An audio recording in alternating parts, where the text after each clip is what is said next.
Vous écoutez RTL. On passe au second thème de cette émission, le vin. Bonjour Fabrizio Buccella. Bonjour. Soyez bienvenue. Bienvenue, vous Merci. êtes sommelier, directeur d'une école d'œnologie. Le vin qui est en pleine actualité, malheureusement, j'ai envie de dire, à cause des orages et de la grêle de ces derniers jours. Il y a eu le Bordelais, la région de Cognac et puis la Champagne, là, il y a quelques heures.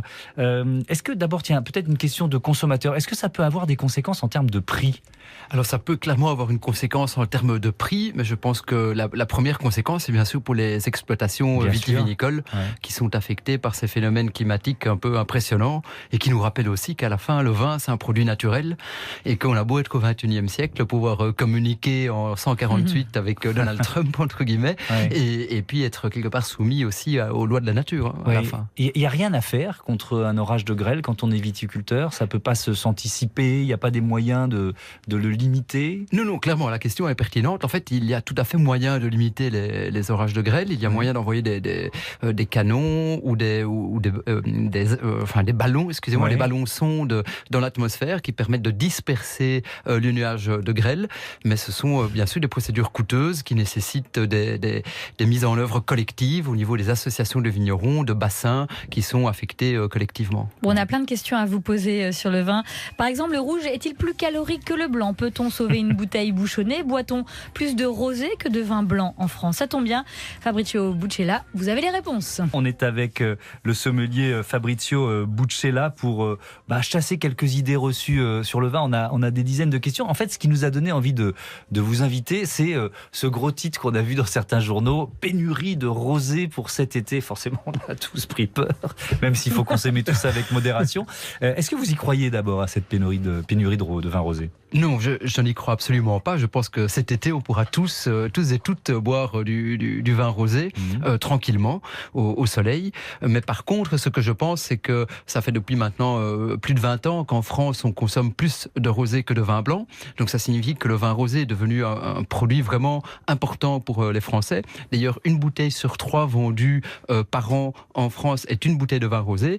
Et c'est, entre guillemets, aussi dans ce cadre-là qu'il y a une certaine forme de valorisation du produit, notamment les fameux rosés de Provence, et je pense plutôt que ça participait d'une campagne, je dirais, d'explication, disons-le comme ça, bienvenue, pour nous amener à accepter, disons, une petite augmentation au niveau des prix de certaines appellations de rosé. Vous êtes gentil, il y avait un petit coup de marketing derrière tout ça, c'est ça, si j'ai bien compris. Fabrizio Buccella, pardon, j'écorche votre nom. On fait tous plus ou moins attention à notre ligne avant l'été, on se pose tous la question, et on se dit, alors qu'est-ce qu'il y a de moins calorique ? Le vin rouge, le vin blanc ou le rosé ? Est-ce que vous avez la réponse ? Alors, les calories en termes de bilan calorique, donc les calories qui sont contenues dans le vin sont uniquement dépendantes du taux d'alcool, pour autant bien sûr que le vin soit sec, c'est-à-dire qu'il n'y ait pas de sucre résiduel. Alors dans certains vins rosés justement, il y a des sucres résiduels et donc il faut en plus ajouter au bilan calorique non seulement les calories de l'alcool, mais les calories du sucre. Mais donc si vous voulez vraiment être tout à fait sûr, il vaut mieux peut-être aller plutôt sur un vin rouge, qui sont les vins qui à la moyenne contiennent le moins de sucre résiduel possible. Et j'ai entendu dire qu'il ne fallait pas boire de vin rouge le soir avant de dormir parce que ça se transforme en graisse la nuit, que c'était absolument affreux pour le régime. Vrai ou faux ? Là, je pense que ça, ce sont vraiment des histoires, des contes urbains. Par contre, c'est sûr que le vin, même un verre de vin qui possède 13% d'alcool, eh bien le verre, c'est-à-dire 1/6 de bouteille, contiendra à peu près 13 grammes d'éthanol. Et 13 grammes d'éthanol, vous êtes à peu près à 80-90 kilocalories à la fin. Donc il faut quand même, il y a quand même quelques savoir, calories, oui, il faut le savoir. Alors, donc, juste pour être bien sûr, le rouge est moins calorique que le blanc ?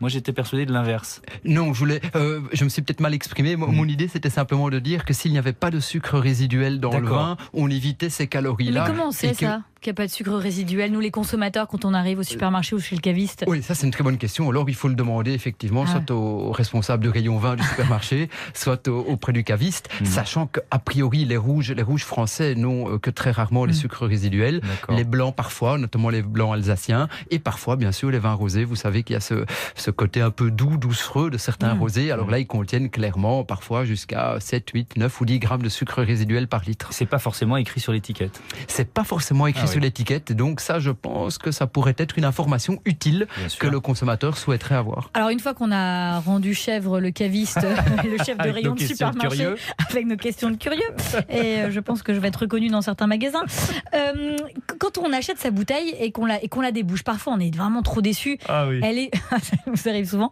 elle est bouchonnée.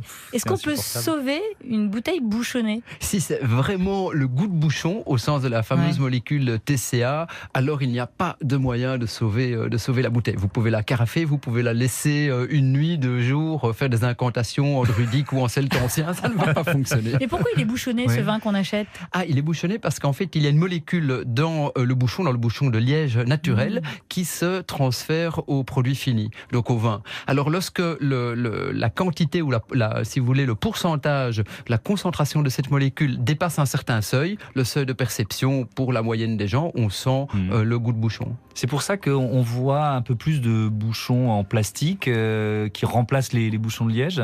Alors c'est sûr que les bouchons en plastique, notamment... Il n'y a pas de risque. Là, les bouchons en plastique ne présentent absolument aucun risque. Maintenant, pour l'esprit du consommateur, on a quand même toujours l'impression que pour un grand cru ou des vins prestigieux, on souhaite avoir un bouchon en liège naturel. Mais j'entends sous-entendu que ça ne change pas grand-chose à la maturation du vin, le bouchon en plastique. Là, je vais vous donner plutôt une intime conviction que réellement les résultats d'études, à mon sens, vu le pourcentage de bouteilles bouchonnées, on serait sans doute mieux amené ou mieux inspiré à accepter des bouchons synthétiques. On éviterait en tout cas toutes les bouteilles bouchonnées. Autre chose, c'est toute la mythologie qui circule au niveau du bouchon de liège. L'anti-guide du vin, c'est le titre du livre que vous publiez chez Duno. On y trouve la réponse à cette question essentielle. Mais pourquoi les bouteilles de vin rouge sont-elles vertes? Réponse à venir sur RTL. D'ailleurs, pourquoi le vin rosé est-il rosé? Le vin rosé est rosé parce qu'il y a une courte période de macération, c'est-à-dire de contact entre la peau et le jus, qui transfère la couleur. Le vin rosé est produit à partir de raisins rouges, pour la plupart. C'est-à-dire que si on le laisse plus longtemps, il devient vin rouge. Oui, clairement. C'est vraiment la bonne interprétation. En fait, le rosé, c'est un rouge pas terminé, si vous voulez. Alors ma maman, elle refuse toujours de boire du vin blanc. Elle me dit non, tu sais très bien que ça me donne mal à la tête. Je suis même pas sûre que ce soit vrai, mais en tout cas, c'est ce qu'elle dit tout le temps. Est-ce que c'est vrai que le vin blanc donne mal à la tête? Alors, moi, je n'ai pas trouvé d'études scientifiques qui recensent le fait qu'il y a une différence statistique significative entre les consommateurs de vin blanc et les consommateurs de vin rouge. Il y aurait plus de sulfite peut-être dans les vins blancs que les vins rouges? Ça, par contre, c'est tout à fait certain, parce qu'en fait, le vin blanc est moins protégé contre l'oxydation, et donc c'est sûr que si on est allergique au sulfite, c'est notamment des allergies respiratoires ou cutanées, le vin blanc peut être un peu plus agressif. Mais les sulfites, c'est ce qui pourrait donner mal à la tête, c'est pas extrêmement bien documenté, le fait que les sulfites donnent des céphalées. Ils peuvent donner des céphalées pour les personnes qui sont allergiques, mais ce n'est pas extrêmement bien documenté. Il y a aussi une autre caractéristique du vin blanc, c'est que le vin blanc est plus acide. Il a un pH plus bas, et donc on peut aussi avoir une plus grande agressivité au niveau de l'estomac, c'est sûr. Et alors, puisqu'on est sur le vin blanc, il faut du raisin blanc pour faire du vin blanc. On pose vraiment les questions de base dans cette émission. Non, mais c'est intéressant parce que ce sont des bonnes questions. C'est des questions que me posent quand même régulièrement les étudiants, mes étudiants. Alors, il faut des raisins blancs, mais pas nécessairement. Vous pouvez faire du vin blanc avec des raisins rouges, mais qui sont à jus blanc. 90 ou 99% des raisins utilisés pour la vinification rouges sont des raisins rouges à jus blanc. Fabrizio Buccella, je rappelle que vous êtes sommelier et directeur de l'école d'œnologie Interwine and Dine. Est-ce que la science peut expliquer le goût du vin? Parce que quand on est petit, on trouve ça vraiment dégoûtant et on se dit mais jamais j'en boirais. Heureusement, on grandit. Puis soudainement, on commence à trouver ça pas mal et après on adore ça. Alors, est-ce que la science peut expliquer l'ensemble du goût du vin, c'est-à-dire l'ensemble des composés aromatiques qui composent le vin? Non, encore aujourd'hui, la recherche continue. Donc, c'est plutôt passionnant. Parce que ça signifie que c'est un univers en complète expansion en termes de connaissances, et on n'a de loin pas encore fait le tour de la question. Mais il y a quand même beaucoup de choses qu'on peut expliquer aujourd'hui, mais dans 10 ans, dans 20 ans, on en expliquera encore d'autres. Mais vous les expliquez notamment dans votre livre publié chez Duno, et on a aussi plein de questions sur les bouteilles de vin, leur look, et on commence donc par le cul. Pourquoi n'est-il pas plat? Alors, certains pensent que le cul n'est pas plat pour que le sommelier puisse y mettre le doigt, sans jeu de mots. Sans jeu On de est bien. D'accord. Ouais, mais non. Ils doivent rire vos étudiants quand vous expliquez ça, non? Oui, quand je l'explique de cette manière-là, effectivement, il y a un frémissement dans l'amphithéâtre. Ça marche. Donc, c'est pas pour les sommeliers qu'on a Non, inventé c'est pas pour ça. les sommeliers. C'est pourquoi plutôt une contrainte historique due à la tradition des souffleurs de verre qui n'arrivaient pas, à l'époque plutôt, où on soufflait les bouteilles à la main, à réaliser des bouteilles soufflées à la main avec un cul plat qui puisse être plus ou moins stable sur la table. Aujourd'hui, il c'est était toujours un tout petit peu bombé, donc ça tenait pas, quoi. C'est ça. non, il était bombé pour qu'il puisse tenir sur la Oui, table. oui, c'est On ça. n'arrivait J'ai pas à bien bien compris, j'ai souffler. compris. C'est ça. On n'arrivait pas à bien souffler une bouteille avec un cul complètement plat. Alors on a conservé, si vous voulez, la tradition. Et alors la couleur des bouteilles de vin rouge, pourquoi ces bouteilles sont vertes? Alors les bouteilles sont vertes ou encore mieux, parfois elles sont brunes parce que ces verres colorés filtrent ou en tout cas empêchent une partie des transmissions de rayons ultraviolets qui sont bien sûr extrêmement nocifs pour l'évolution du vin. Et ça compte pas pour le vin blanc et le rosé, ça alors? Mais les vins blancs ou rosés qui sont parfois des vins de consommation plus rapide, eh bien on peut se permettre de faire des bouteilles de verre qui ne sont pas colorées, bouteilles qui bien sûr sont moins onéreuses également à l'achat pour le vigneron. Bon, alors Fabrizio Buccella, on a vu apparaître depuis quelques années des vins bio, nature, biodynamique et même vegan. Allons bon, on va essayer de faire le tri dans toutes ces appellations. À tout de suite sur RTL. On est toujours avec le sommelier Fabrizio Buccella pour découvrir ce monde du vin et grâce à votre anti-guide du vin qui est publié aux éditions Duno. J'aime bien le sous-titre « Ce que les autres livres ne vous disent pas ». Et on en a lu, c'est vrai. Ça, c'est une promesse. Il y a du neuf. Alors, on a plein de questions de consommateurs sur ces nouvelles appellations vin, bio, nature, biodynamique. On s'y perd un peu. C'est quoi la différence? Le vin bio, par exemple, c'est quoi? Alors, le vin biologique est bien sûr produit à partir de raisins biologiques, donc des raisins qui sont cultivés sans pesticides ni herbicides de synthèse, comme pour tous les fruits biologiques, qui après sont vinifiés de manière biologique, c'est-à-dire avec fondamentalement une utilisation moindre de sulfite. Ça, c'est, je dirais, la différence fondamentale entre vin bio et vin pas bio. Alors biodynamique, c'est quoi encore? Ça c'est un échelon relativement intéressant. Alors logiquement, un vin biodynamique, c'est pas toujours le cas, mais logiquement, un vin biodynamique est déjà un vin bio. Et c'est un vin bio qui s'empêche d'utiliser une série d'autres additifs, qui utilisent des doses de sulfite un peu moindres et qui considèrent l'exploitation vitivinicole comme un écosystème global qui va suivre éventuellement le calendrier lunaire, voire le calendrier des jours feuilles et des jours fruits, qui va avoir le vigneron va avoir un respect extrêmement pointilleux de sa vigne, de son terroir, de l'ensemble de l'écosystème de son exploitation vitivinicole. Alors j'ai vu, donc il y a le vin bio, le vin en biodynamie et il y a aussi du vin vegan. Je ne savais pas qu'il y avait de la viande dans le vin parfois. Alors, il se peut que certains vins soient collés. L'opération de collage est une opération qui vient après la filtration, avec des colles d'origine, donc qui sont en fait des protéines d'origine animale. Et donc, c'est de l'œuf, c'est ça?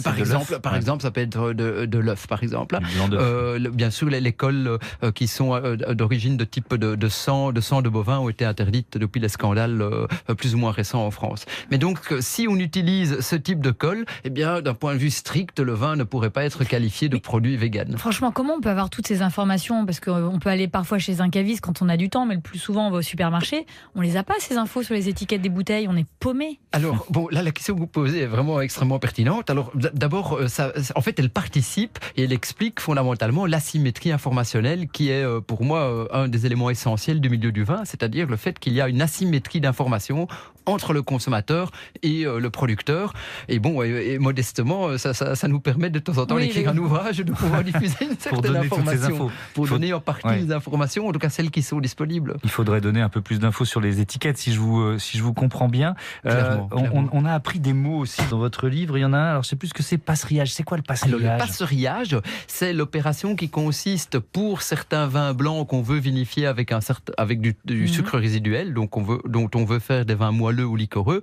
C'est l'opération donc qui consiste à faire sécher les raisins, par exemple sur des clés de bois ou éventuellement sur de la paille ou sur un grillage avant de les vinifier. On va extraire un peu d'eau par l'opération de séchage. Ça fait monter le taux de sucre? Exactement. Donc le sucre ne va pas augmenter, mais simplement il y aura moins d'eau. Donc le taux de sucre, la proportion sucre-eau va augmenter et donc on va avoir un vin liquoreux ou moelleux à la fin. Autre expression qui m'a beaucoup plu, c'est la pourriture noble. C'est très joli, ça pourrait être dans un poème. Ça veut dire quoi en vin? Ça c'est magnifique, je suis bien d'accord. Alors Alors la pourriture noble participe encore d'un des mystères du vin. C'est en fait un champignon qui attaque les vins, notamment de Sauternes et certains grands crus ou certains crus alsaciens, et qui va transférer à ces futurs vins liquoreux des arômes de type abricot sec, voire éventuellement des arômes safranés. Et c'est une pourriture qui s'installe difficilement, pas à chaque millésime. C'est une opération extrêmement magique que moi-même, j'ai pas encore tout à fait décodée, mais je ne suis pas le seul à l'avoir tout à fait décodée ni comprise. Merci beaucoup. Votre anti-guide du vin Fabrizio Buccella est donc publié aux éditions Duno. Merci. Vous écoutez RTL.